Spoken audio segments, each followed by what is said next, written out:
ស្ងាត់ខ្យល់បំតិចតិចបេះដូ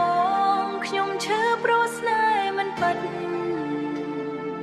វាថាស្រឡាញ់ដែលធ្លាប់ស្ពត់ចុងក្រោយបែរជាคล้ายជារឿងបោកប្រាស់មុខខ្ញុំសើចតែក្នុងចិត្តយំស្រឡាញ់មនុស្សម្នាក់តែគេចែកចិត្តពីរថ្ងៃនេះនៅក្បែរថ្ងៃស្អែកបាត់ទៅទុកឲ្យខ្ញុំឈឺចាប់នៅម្នាក់ឯង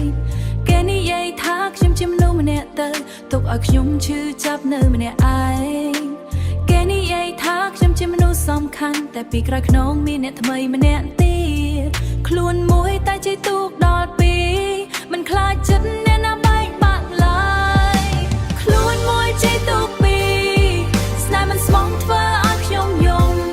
មកថាស្រឡាញ់តែចិត្តបែកចែកទុកឲ្យបេះដូងខ្ញុំឈឺរាល់ថ្ងៃបើមិនស្រឡាញ់សូមប្រាប់ត្រង់កុំឲ្យខ្ញុំរស់ក្នុងការសង្ឃឹម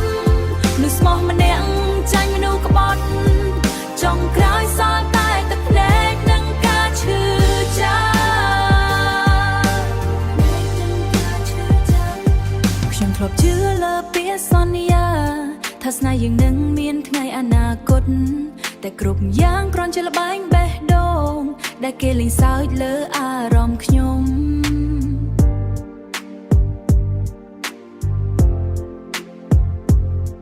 ថ្ងៃនេះខ្ញុំសូមដើរចេញទូបេះដូងនៅស្រឡាញ់ក៏ដោយព្រោះស្នេហ៍ដែលគ្មានភាពស្មោះត្រង់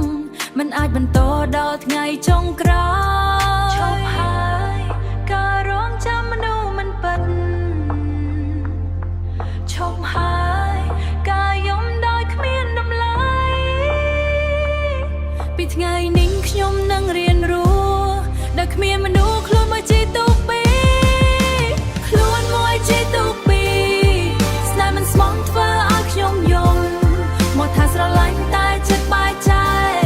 ទុកឲ្យបេះដូងខ្ញុំឈឺរាល់ថ្ងៃបើមិនស្រឡាញ់សូមប្រាប់ត្រង់កុំឲ្យខ្ញុំរស់ក្នុងការសង្ឃឹមមនុស្សស្មោះម្នាក់ចាញ់មនុស្សក្បត់ចុងក្រោយសល់តែទឹកភ្នែកនិងការឈឺចាប់ភ្នែកនិងការឈឺចាប់ខ្លួនមួយជាទូពីទីបំផុតក៏មានថ្ងៃបាត់បង់មនុស្សស្មោះអាចឈឺមួយពេល